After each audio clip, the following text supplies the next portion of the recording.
धान की खेती में आने वाली परेशानियां, इंसेक्ट का अटैक, फंगस का अटैक, इन सब पर नियंत्रण कैसे करें?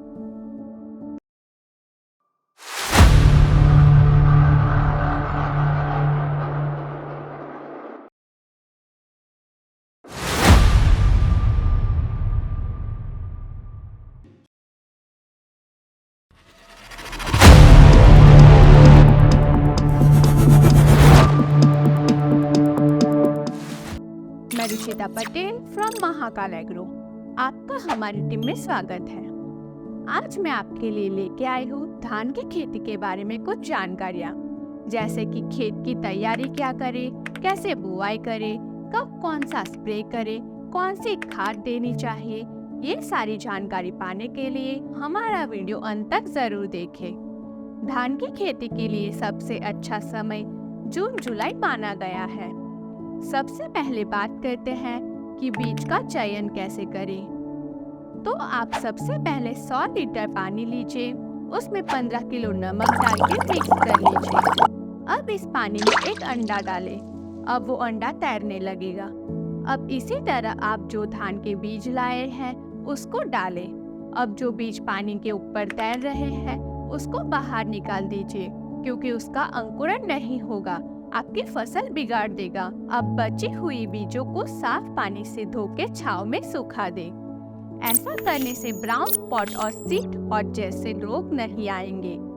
अभी फसल में आने वाले फंगस के रोग से बचने के लिए आपको बुआई से पहले 1 किलो बीज में 2 ग्राम कार्बेंडिज्म या फिर मैंकोजेब का अच्छी तरह से मिश्रण कर देना चाहिए, जिससे फंगस का प्रकोप कम हो जाएगा। ये बात हुई बीज में क्या बातें ध्यान में रखनी है। अब बात करते हैं आपको बीज कितने चाहिए। तो सब जगह धान की खेती करने की रीत अलग अलग होती है। जैसे कि बीज छिड़काव करते हैं तो 50 किलो, कतार में बुआई करती है तो 40 किलो। आप क्यारे में पौधे तैयार करके बुआई करना चाहते हैं तो 15 किलो बीजों की जरूरत रहेगी। ध्यान में रखें कि जब बीज या पौधे की बुआई करें तो जमीन में नमी जरूर रखें। अब बात करते हैं खेत के बारे में। धान की खेती के लिए पानी ज्यादा समय तक ग्रहण करने की क्षमता वाली मिट्टी ज्यादा अच्छी होती है।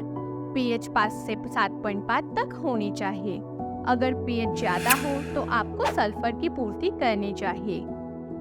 पौधे या बीज की बुआई करने से पहले खेत में आपको डीएपी फर्टिलाइजर और गोबर जरूर डालना चाहिए। दीमक जैसे इंसेक्ट से बचने के लिए फिप्रोनिल का भी उपयोग करें। अब बात करते हैं फर्टिलाइजर के बारे में। जब धान 20 दिन की हो जाती है तब एमोनियम सल्फेट, जिंक सल्फेट और माइक्रोन्यूट्रिएंट्स देना चाहिए। जब पौधा 40 दिन का हो जाता है तब ammonium sulphate, micronutrients, humic acid देना चाहिए। जब पौधा 60 दिन का हो जाता है तब ammonium sulphate, sulphur, calcium, boron देना चाहिए। अब बात करते हैं धान में आने वाले रोग के बारे में। अगर खेत में ब्लास्ट यानी तुलसा रोग दिखे तो आपको कार्बेंडिज्म 12% प्लस मैंकोजेब 63% WP या फिर ट्याब्यूकोनाजोल 10% प्लस सल्फर 65% का स्प्रे करना चाहिए। अगर बैक्टीरियल लीफ ब्लास्ट दिखे तो सबसे पहले आपको खेत में पानी कम कर देना चाहिए और पोटास फर्टिलाइजर की मात्रा बढ़ानी चाहिए। और आप मेटालक्सी 4% प्लस मैंकोजेब 64% WP का स्प्रे कर सकते हैं। अगर खेत में सीड ब्लाइट दिखे तो कार्बेंडिज्म 12% प्लस मैंकोजेब 63% WP या फिर ट्याब्यूकोनाजोल 10% प्लस सल्फर 65% का स्प्रे करना चाहिए। अगर खेत में ब्राउन स्पॉट दिखे तो कार्बेंडिज्म 12% प्लस मैंकोजेब 63% WP का स्प्रे करें। अगर खेत में फाल स्मूथ दिखे तो आपको कार्बेंडिज्म 12% प्लस मैंकोजेब 63% WP या फिर ट्याब्यूकोनाजोल 10% प्लस सल्फर 65% का स्प्रे करना चाहिए। ये सारी बात हुई फंगस के बारे में। अब बात करते हैं इंसेक्ट अटैक के बारे में।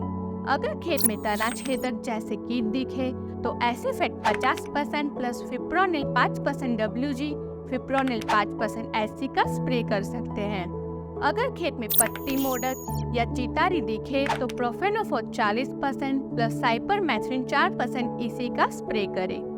अगर खेत में भूरा महू दिखे तो imidacloprid 17.8%, imidacloprid 6% plus lambda cyhalothrin 4% SL, acephate 50% plus imidacloprid 1.8% SP, buprofezin 23.1% plus fipronil 3.85% acid का स्प्रे कर सकते हैं।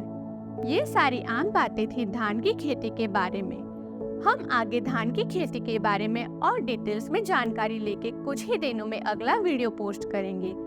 ऐसी सारी जानकारी पाने के लिए आप हमारे चैनल को लाइक और सब्सक्राइब करें और हमारा वीडियो सबसे पहले देखने के लिए बेल आइकन जरूर दबाएं। अगर आपको इस वीडियो में दिखाई गई माहिती में कोई समस्या हो या फिर आपकी खेती में कोई परेशानी हो तो आप हमें स्क्रीन पर दिखाए गए व्हाट्सएप नंबर पर हाई लिखकर समस्या बताएं, जिससे हमारी टीम आपको संपर्क करेगी और आपकी समस्या का समाधान देगी और हम प्रयास करेंगे कि हमारा अगला वीडियो आपकी समस्या पर हो। हमसे जुड़े रहने के लिए आपका धन्यवाद।